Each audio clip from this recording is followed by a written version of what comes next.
Buenas noches, mi nombre es Karina Rodado Gaviria, licenciada en Educación Infantil y actualmente estudiante de especialización en Neuropsicología de la Educación de primer semestre de la Universidad Iberoamericana.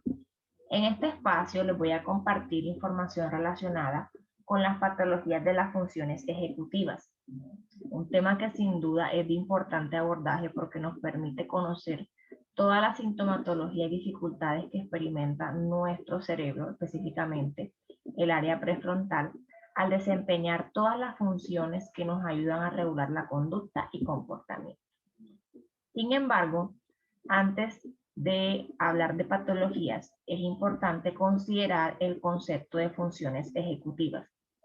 Son un conjunto de procesos cognitivos superiores tales como la resolución de problemas, la planificación mental, la inhibición de conductas y el control de las acciones.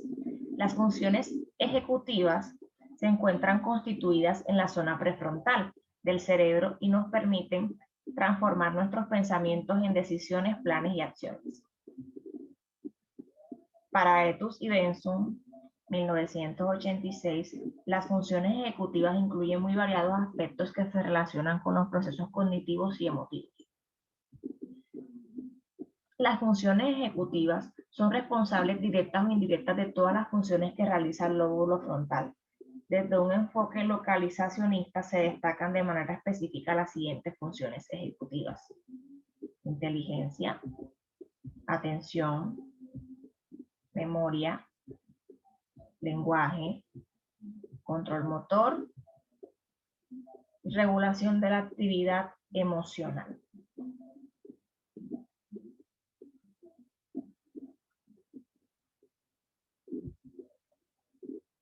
Patologías de las funciones ejecutivas.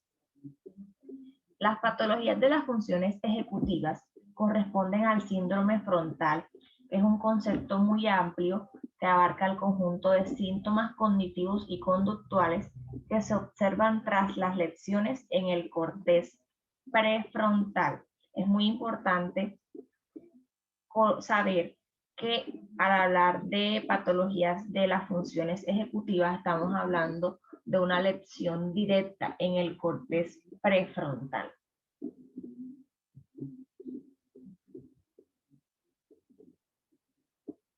Las patologías de las funciones ejecutivas o síndrome disejecutivo.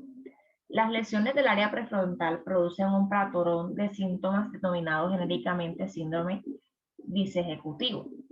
En general, las lesiones del lóbulo frontal provocan dificultad para el control de pensamiento, lentificación de los procesos cognitivos y motores, y alteraciones en la capacidad para regular las respuestas emocionales, siendo más acentuados estos síntomas cuando se produce una lesión en el área prefrontal, y los efectos que produce van a depender de la zona afectada.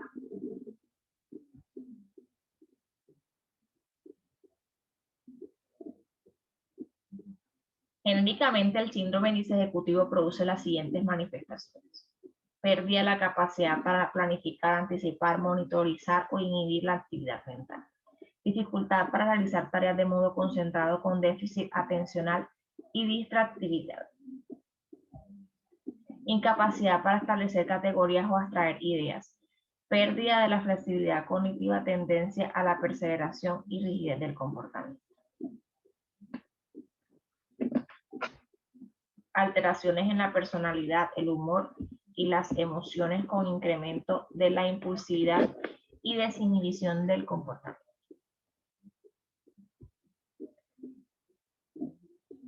Fuster utilizó los términos síndrome dorsolateral, orbitofrontal, singular, anterior, para diferenciar el conjunto de síntomas que se observan según cuál sea la región del corteza frontal lesionada.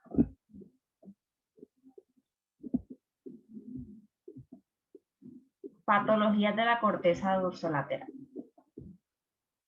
Consiste en la alteración propiamente de las funciones ejecutivas que se caracteriza por una alteración de la capacidad de focalizar la atención, trastorno en la capacidad para el razonamiento abstracto, la secuenciación u ordenación temporal de la información, la planificación, la fluidez verbal y la memoria de trabajo.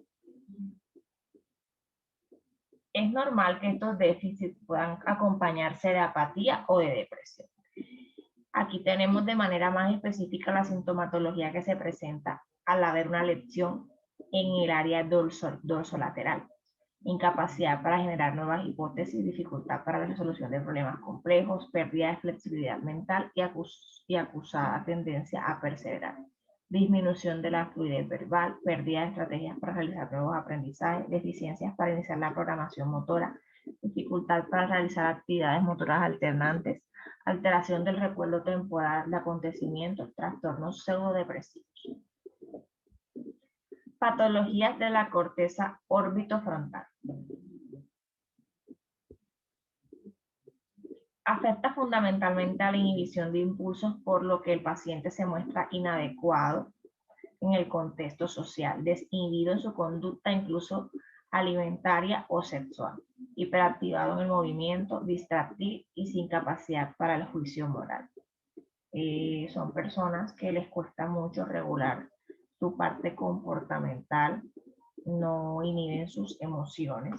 Estos pacientes se muestran muy impulsivos, sin capacidad para la toma de decisiones y con tendencia a la perseverancia. Aquí tenemos de manera más específica la sintomatología de la zona afectada, trastornos pseudopsicopáticos, cambios de personalidad, desinhibición, irritabilidad, agresividad, ecopraxia, incapacidad para adaptarse a las normas sociales, conducta emocional adaptada a la situación, euforia, hipomanía, síndrome anémico. Patologías de la corteza ventromedial. Los pacientes con este síndrome se caracterizan por falta de iniciativa, tendencia al mutismo, hipocinesia y comportamiento apático. Suelen ser pacientes que parecen despojados de emociones y sin ningún interés por el entorno. Bueno, esto era todo lo que quería compartirles en este espacio. Espero haya sido de su utilidad. Muchas gracias.